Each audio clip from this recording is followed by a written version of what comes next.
Hello everyone, it's me again. Welcome to Alma's Kitchen Homemade.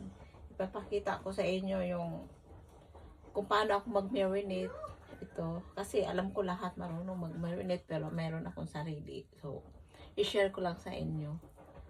Baka siya, ang tawag nito is Côte de Bœuf in French. Lagyan ko ng asin.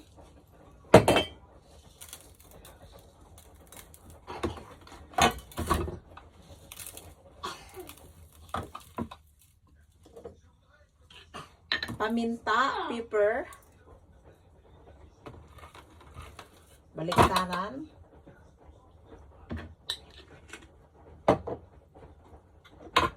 at tem,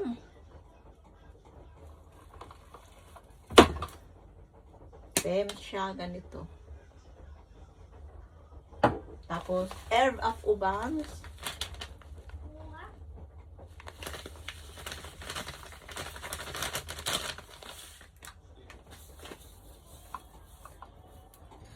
tapos butter,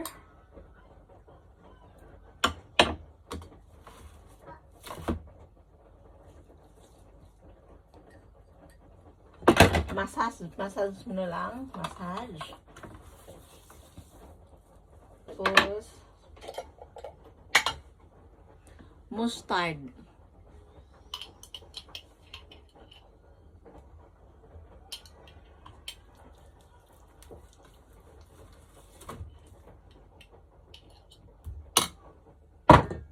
Tapos, siyempre, ang cubes.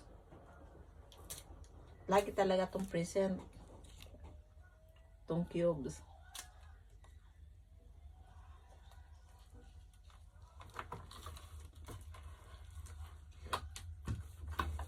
Marinate lang siya dyan, kay.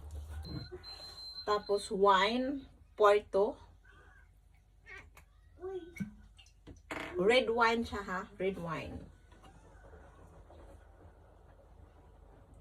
Mga 3 spoon red wine of Porto.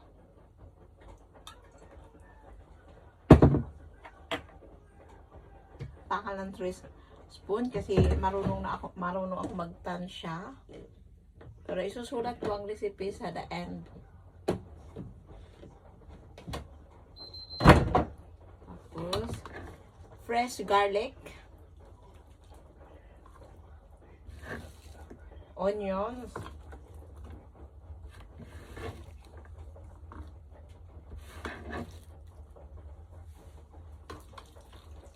i-massage lang siya.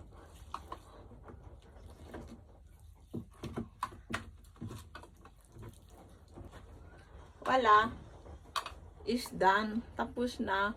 So yeah, i-marinate lang siya ng 30 minutes.